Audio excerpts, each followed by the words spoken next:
A circle has a diameter of 6.2 centimeters. Work out the area of the circle. Give your answer correct to 3 significant figures. The diameter, 6.2, is correct to 1 decimal place. Work out the lower and upper bounds of the diameter. Okay, so the first bit is quite straightforward. It requires you to remember that A is equal to pi r squared. But in this question, we're given the diameter, and we need to find the radius. So the radius will be the diameter divided by 2, which is equal to 6.2, divided by 2, which is equal to 3.1.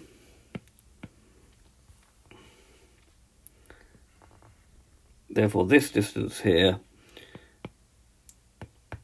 is 3.1 centimeters.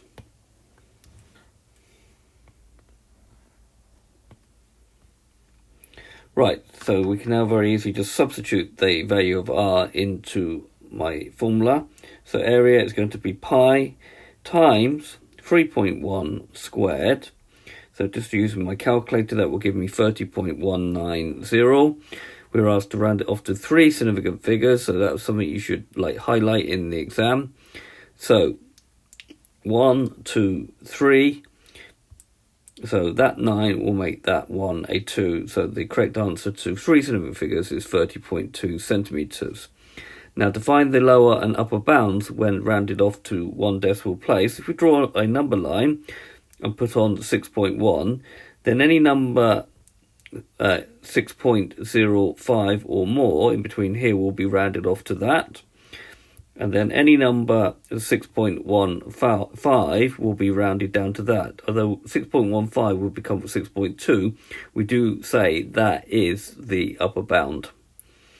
So the lower bound is 6.05 and the upper bound is 6.15. Therefore, the lower bound is 6.05 and the upper bound is 6.15 centimeters. So it's been a video to show you how to find the area of a circle and the lower and upper bound for the diameter. I hope you've understood, and I thank you very much for watching.